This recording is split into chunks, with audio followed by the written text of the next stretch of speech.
I don't know who had the balls to do this, but it's just coming to light that back in 2014, the first thing that the Alexa 65 that wasn't even released yet was used to film was an underwater scene from Mission Impossible. Now, the infamous Alexa 65 can't be sold individually, and people have to actually guess about how much the body just cost, which I guess they estimate around $150,000 for just the camera body. Can you imagine me, the DP, telling the director of the movie, "Oh yeah, by the way, we'll need to get that Alexa 65 to film for the underwater scene." Well, I don't know if that fits our budget. Guys, it's okay.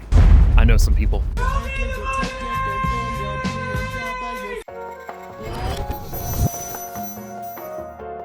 It turns out the worst thing that could happen to you with a Nikon lens isn't just getting a bad shot. Their new lens could actually kill you. Well, maybe. Nikon is warning users not to use the new 400mm f2.8 TC-VRS lens if you have a pacemaker or other medical devices.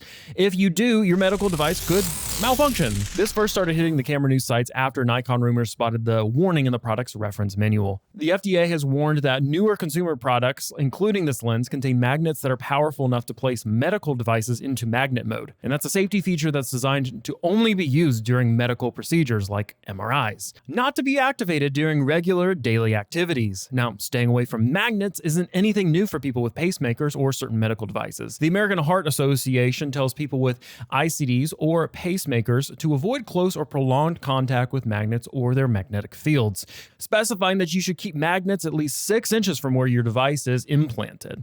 We should note, though, that this lens is just the latest to join a list of many popular products that carry warnings about the effects of magnets and medical devices.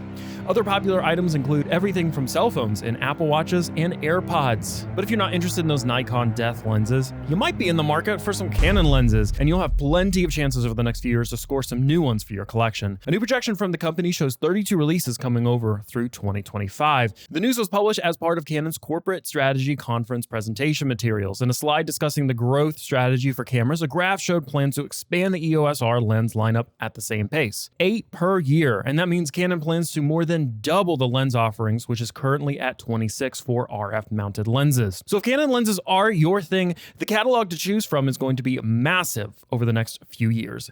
And to the Canon engineers and developers, Godspeed. Good Lord. That's too much work. And speaking of Canon, the company is also donating to humanitarian relief efforts in Ukraine and the surrounding region, and Canon was the first major camera brand to address the ongoing war and humanitarian crisis in Ukraine. It joins Adobe, who announced that it was halting sales of its products in Russia and cutting off access to the Creative Cloud suite. In an official statement, Canon Europe said, "We share our heartfelt concerns for our colleagues and the Ukrainian people whose lives have been deeply affected. As of earlier this week, Canon suspended all product deliveries into Russia. We continue monitoring the fast-evolving situation and developments, and we stand united in desire for peace." This is in an effort to make sure its products aren't being used in a way that violates the sanctions imposed by the US, EU, and UK. And like Canon, Adobe is putting its money where its mouth is. The CEO announced that the Adobe Foundation was making more than $1 million in grants focused on providing medical assistance to Ukraine and aid in the resettlement of refugees. And citizens aren't the only ones joining the fight against Russia. Kyiv needs you and your drone at this moment of fury. That's what the Ukrainian military posted on its official Facebook page in a call for citizens to donate their personal drones or volunteer as drone pilots against the Russian invasion. Many drones have already been donated to the cause from local retailers. Although these models can't be weaponized, they can provide valuable intelligence info to Ukraine's defense forces. The AP has even reported civilians are using the drones to track Russian convoys and send photos and GPS coordinates to the Ukrainian army. If you know anything about operating a drone, you know that the location of the pilot is also traceable, so that could put those operating the drones in danger. And there's no way to know just exactly who has access to the tracking info. But it's still interesting to see how this camera technology is being used by everyday citizens and playing a part in a very tragic war. Now, on to some software news. There is a new update for Davinci Resolve. Version 17.4.5 improves the deconstruction of nested timelines for audio tracks. It's also easier to work collaboratively with Fairlight and bring in fully edited timelines into your master timeline. Your clips will now auto-populate onto new created tracks, preserving all aspects of the original edit, including track type, FX, automation, and busing. There are some additional benefits if you're working on Mac systems, of course. And if you're working with BRAW 12K files, you'll experience 20% faster decoding and rendering on Appl M1 Macs, meaning smoother playback and editing. Subtitling work with Text Plus is also getting a bit more accurate with macOS Monterey. quality. You'll get better processing with 3D text from TrueType fonts for quicker and more precise title creation. We've included all the info on the update, and the link to download it to your system is in the description. Nerd alert! Nerd alert! And for all you Apple nerds, another anticipated reveal happened this weekend. The event announcements included a new iPhone SE release, some updates to the iPad Air, which everyone loves, and the biggest announcement, the M1 Ultra, its latest and final chipset in the Appl M1 lineup. The Ultra Fusion technology features a pair of identical chipsets and doubles almost all of the performance capabilities from the previous M1 Max.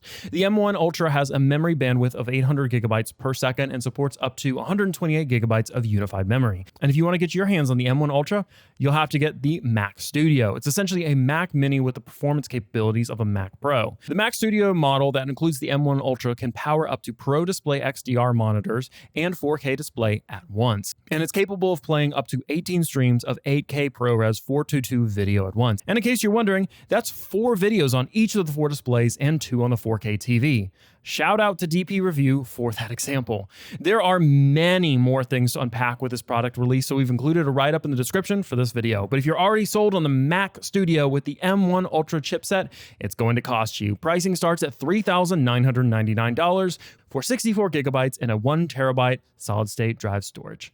And you know what kind of footage you could edit on that brand new Apple computer? The footage from a box-style Blackmagic cinema camera. Find out here why everyone wants one. Just crazy.